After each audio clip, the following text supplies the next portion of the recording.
What's up guys? Today I'm going to be walking through how I have the screen set up on my cycling computer and how I use those for training and racing. So this is my cycling computer. It's a Wahoo ELEMNT BOLT, standard old school one. Does the job, I really like it. So I'll go through the screens. This is the main screen, summary screen that contains the summary metrics for the overall ride. I have this set up on any cycling computer I use. It's probably the first one I set up. So I've got the clock with the time on it. The ride time, so that'll stop counting when it's paused. So I always use auto pause. So if I'm stopped at a set of lights or at a cafe, that ride time will pause. Distance, the average power, normalized power. Normalized power I use to get a better representation of how hard the ride's been. I've also got max 3-second power, so I can see the biggest sprint I've done on the ride. Training stress score, average heart rate, and then average speed. So pretty standard page there. Next one is, this is actually an elevation graph that comes up, and I'm not sure how to turn it off. It seems to be like a default Wahoo one, so I'm not sure what, I don't really use it for anything. It just seems to pop up, so we'll skip over that one.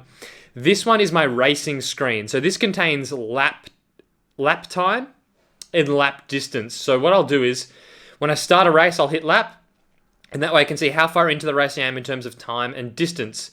This is all I look at during the race. I never, ever look at power or heart rate or anything else. This is all I ever look at in any race. Doesn't matter whether it's a crit or a 200k road race. I'm only ever looking at these stats. I will also look at the route and the map, but I'll get onto that later. But basically for any race, it's only this, no other data fields. On this one, I think I've also got meters climbed. That's just, so on the Wahoo, you can select more fields and then hide them. So this is, I'll race with this, but I have some other sort of hidden fields here. So sometimes, very rarely, I want to see how many meters climbed I've done on a ride. So I kind of keep that hidden in this screen. This screen is like a general training one. I don't use it that often. When I'm riding around most of the time, I'll just use the map screen. But this one is just sort of, if I'm just doing an unstructured ride, maybe riding with some of the guys, I'll just have speed, cadence, and just temperature can be interesting to look at. I do like that's current temperature, not minimum or max. So I do find it interesting if it's really hot or really cold, just to check what the temperature is. But that's just a standard one for when I'm riding around.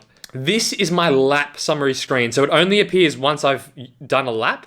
And this contains all the information that I want on the previous lap. So most of these data fields are showing the data from the previous lap. So I've got the normalized power from the last lap, the average power from the last lap, the average speed from the last lap, the how long the last lap was in terms of time, my average cadence for the last lap, my average heart rate for the last lap, and then the distance for the last lap down here. These ones all show me my effort level for previous laps. So let's say I'm doing 5-minute hill repeats. It means that every time I finish an effort and I press lap, I can go in and see my stats from the last lap I did.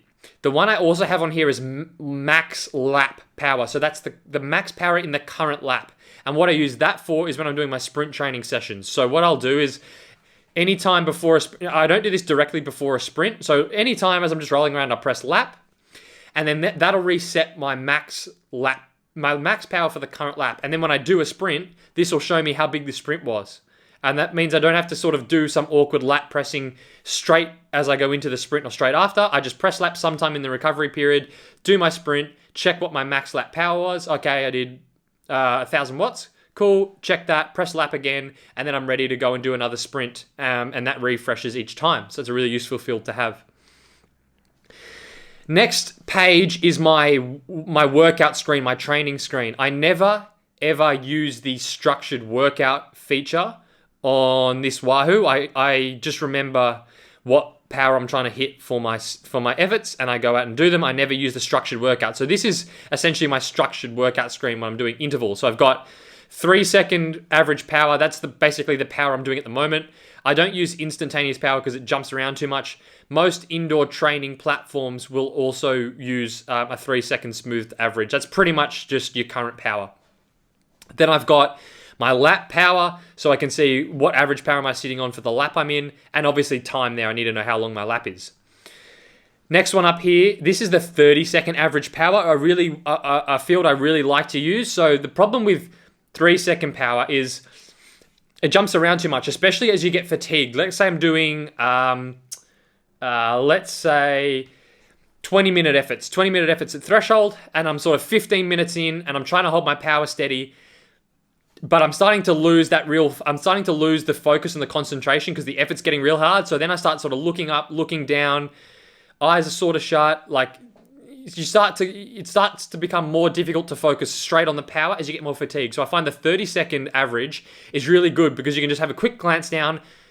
Is that close to what my target power is for the interval? Yes, cool, that's it. Whereas if you look down at your 3-second average power, it could just be jumping around a bit because if you're going up a tiny little hill or a little downhill, it can sort of fluctuate. So I find if I can keep the 30-second average power within, let's say 10 watts of my target power, then I'm going to be on track to do a good effort. So 30-second power, easier at a glance to see how I'm going. Next screen. This is probably my most used screen on the Wahoo. It's the map. So I can zoom in and zoom out on the map with these zoom buttons. So what do I use this for? This is just a map, and then it's got the current speed up there. I use this for pretty much any just riding around. I don't like to have power or heart rate or anything on the screen if I'm just riding. Even in an endurance ride, I know how to pace those now, so I don't need to look at power targets. So any riding around generally I'm doing, I will just have this map up, not even with a route loaded. I do use the routes quite often. But yeah, this is probably my most used screen. Now, the other reason I use this for is in racing. So in crits, I'll just use that racing screen I talked about previously with the duration and the distance. In road races, especially ones with descents, I will use this screen. And what I'll do is I'll always load the route in there. So I'll always have the race route loaded.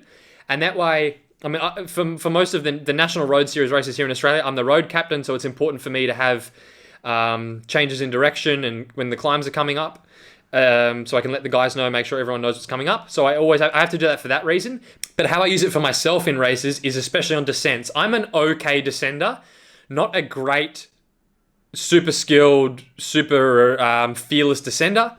I do like to be safe. So I have found having the descents on here on the map so I can see when the corners are coming up is really useful. So how I use it in races is you start to learn what the really sharp corners look like on the descent. So if I'm in a race descending in the bunch and I know there's a few technical corners coming up, I'll back off, give myself plenty of room, and then I can see coming up, oh, there's like a few hundred meters, or the next 4 or 5 corners are really sweeping corners where I won't have to touch the brakes, and that means I can then use that to either move up the bunch or come back onto the back of the bunch really safely, knowing that there's no sharp corners. So it's really big tip if you're doing Grand Fondos or road races that have descents that you haven't ridden before, having the route on there is really, really useful. Actually, so this screen, where was it? This one that has the elevation graph that I said was kind of useless. That's not true. So the elevation graph, if you've loaded in a route from, say, if you've made a route on Strava and you load it in, the elevation graph will show in here and you can zoom in and zoom out on it. So in a race, you can see how close you are to where the climbs are coming up, which is really useful. So this elevation screen combined with the map screen is a real game changer for me for races. So that's all for this video, guys. That's how I have my Wahoo set up. I hope you found that interesting, and I'll catch you in the next one.